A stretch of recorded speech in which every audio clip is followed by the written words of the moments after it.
Miércoles de la 13ª semana del tiempo ordinario. Hoy, en el Evangelio, hay una frase que precisamente no la dice Jesús, sino que la dicen los endemoniados en el contexto en el que ven pasar a Jesús, en el que ven a Jesús y saben a lo que va Jesús. Saben que Jesús, el Hijo de Dios, viene y los va a expulsar. Y frente a este hecho, a esta realidad, dice el texto, que los demonios dijeron a gritos: ¿qué tenemos que ver nosotros contigo, Hijo de Dios? ¿Has venido aquí a atormentarnos antes de tiempo?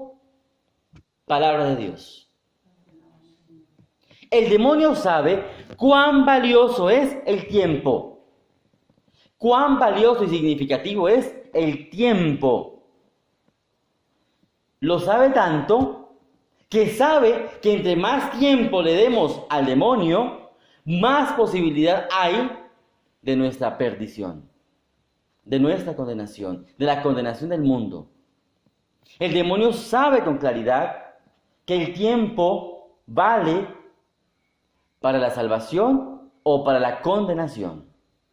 De hecho, los santos, o mejor, hay una frase muy coloquial, pero que es real: el tiempo perdido lo lloran los santos. Y el tiempo perdido es tiempo donde se posibilita o se imposibilita la salvación. Y el demonio lo sabe. Por eso dice el texto, ellos le dicen: ¿has venido aquí a atormentarnos antes de tiempo? Es decir, sabían que Dios los iba a atormentar. El demonio sabe que tiene un final. El demonio sabe su derrota. El demonio sabe que Dios es el Señor. Pero lo que él quiere es tener más tiempo, tener más oportunidades de llevar a los hombres a la perdición. Y eso es lo que busca. Y ha creado o ingeniado o presentado a los hombres tres tentaciones grandes, tres tentaciones muy fuertes, en las cuales muchos seres humanos en la historia han perecido. Primera tentación: aplazar la conversión. Hay gente que, pudiendo acercarse a Dios, no lo hace, simplemente porque se sienten, tal vez dicen: es que soy muy joven, esperemos, es que ir a la iglesia es para viejitos, ir a misa seguidos es de viejitos, esperemos más adelante. O hay quienes dicen: es que mi mamá va a la misa, yo no voy, que ella vaya. O que mi esposa vaya, dice el esposo, que ella va y ella ora por los dos. O ella ora por la familia. Y delegamos la conversión, aplazamos, postergamos. No, es que mi abuelita ora mucho, dejemos que ella vaya y ya. Pero la salvación es en el tiempo personal e individual y no se puede aplazar. Hay quienes incluso aplazan la confesión. Pudiendo confesarse, obviamente hay circunstancias donde es imposible acceder a ella, pero hay quienes, pudiendo hacerlo, no, yo después me confieso. O dicen: ¿para qué me confieso si de todas maneras voy a volver a pecar pronto? Entonces mejor no. Y aplazan, y pasan 1 mes, 2 meses, 3 meses, 1 año, 2 años, 5 años, 10, 20 años, décadas, que pudiendo buscar la confesión, no lo hacen. Aplazan la conversión. Y esa estrategia la usa el demonio para hundir sus garras en el alma, para debilitar el alma, a tal punto de que nos hace ver el pecado como algo normal, y entonces a la persona le da igual 8 que 80. Le da lo mismo decir una mentira más, porque a la final ya ha mentido muchas veces.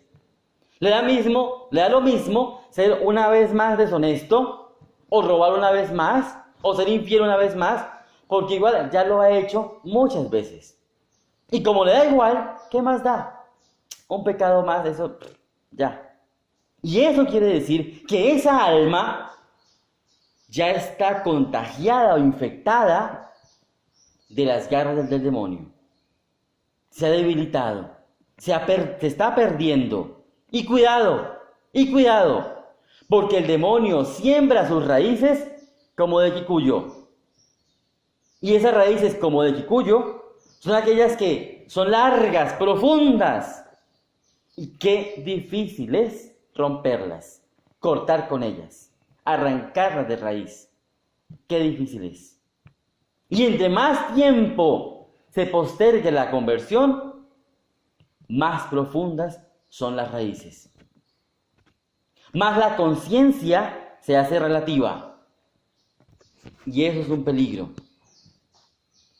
El famoso luego me confieso. Luego y aplazo, y aplazo, y aplazo.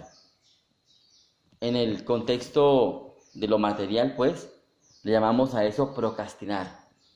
Hay quienes procrastinan su vida día a día. Y entonces aquella frase de no dejes para mañana lo que puedas hacer hoy, se nos olvida. Y comenzamos a hacer todo para después. Todo para después. Y en la conversión no podemos procrastinar. No podemos dejar ahí a la espera. El tiempo de gracia es ahora. Es tiempo de gracia, es tiempo de misericordia. Y hay que aprovecharlo. Segunda tentación. El demonio busca que veamos el pecado como algo natural, como algo normal. Y aquel que pudiendo orar, no ora. Pudiendo buscar, no lo hace. Pudiendo leer la palabra de Dios, no lo hace. Y entonces vemos el pecado como algo natural. Ay, pero es que es muchacho. Ay, todo muchacho dice malas palabras. Ay, pero es que es hombre, a la final todos los hombres son infieles.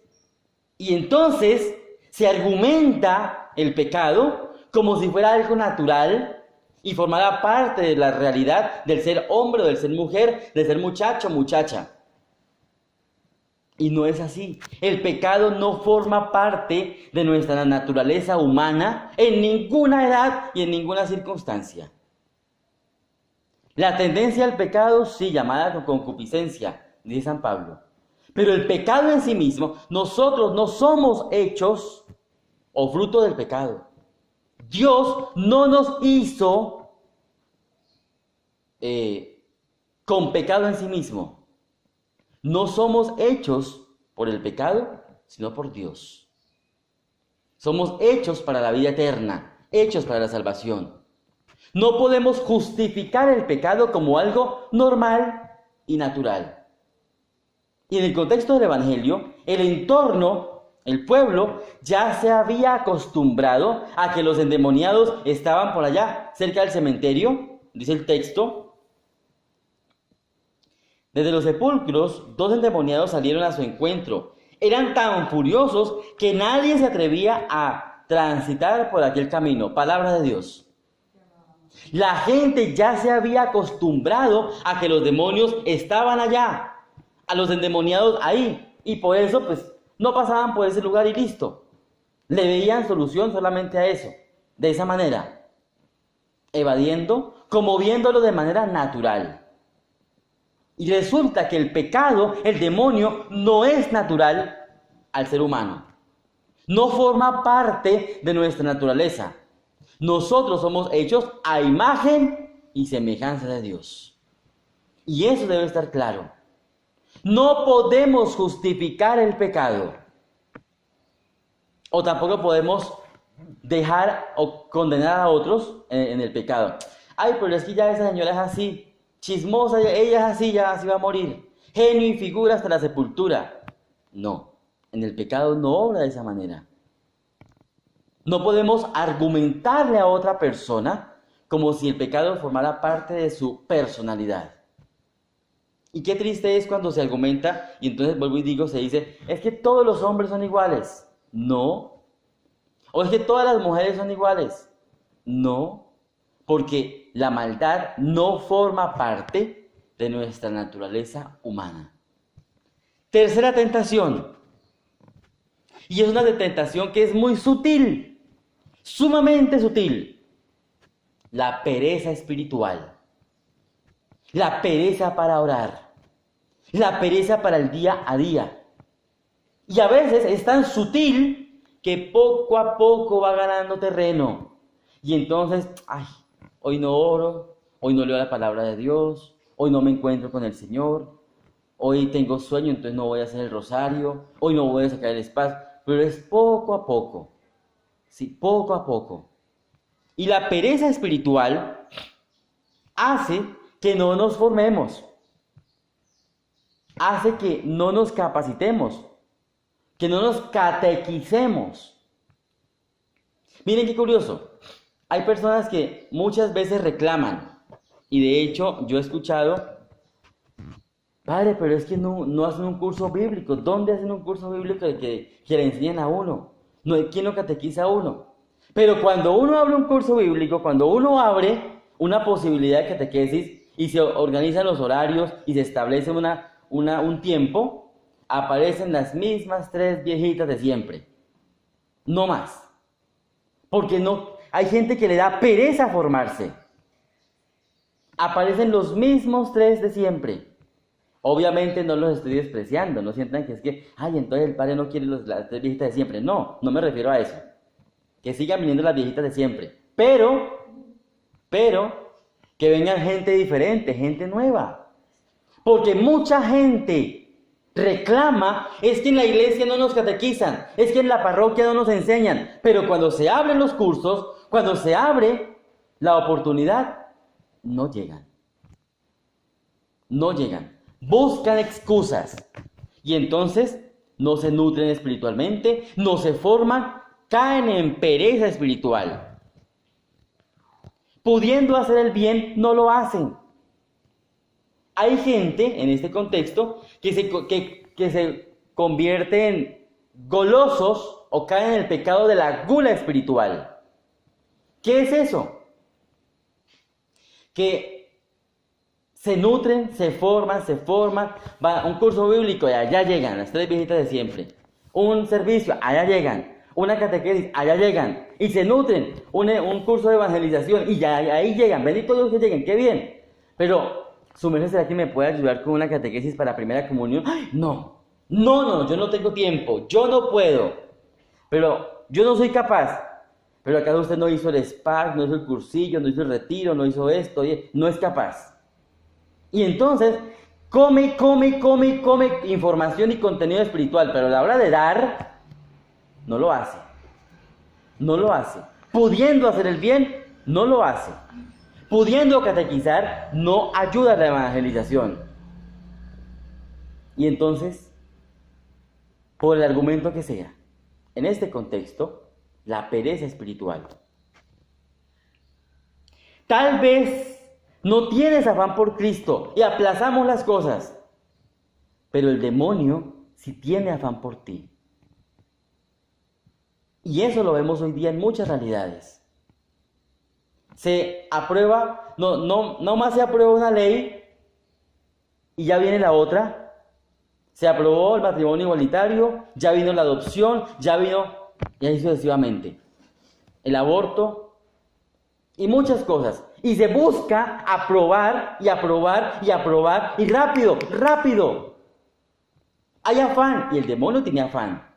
Porque sabe que entre más tiempo le demos, más almas se pierden. Pero nosotros cristianos tenemos que tener afán por Cristo, afán por Dios. Tal vez, y esta frase la tomo de Fray Nelson Medina, tal vez no tienes afán por Cristo, pero el demonio sí tiene afán por ti. Y es una realidad, es muy interesante. Debemos cultivar la prisa por la salvación. El demonio sabe que el tiempo vale oro y por eso quiere perdernos rápido. pidámosle a Dios que nosotros podamos acertar en su plan, criterio y voluntad, porque el tiempo apremia y el tiempo perdido lo lloran los santos. Y cuidado con las 3 tentaciones: aplazar la conversión. Número 2, hacer ver el pecado como algo natural. Y número 3, la pereza espiritual. Que nuestra vida se vea apartada de esas 3 tentaciones. Que no caigamos en las garras del demonio que quiere sembrar como raíces de quicuyo el pecado en nosotros. Ave María Purísima. Junto al pan y al vino.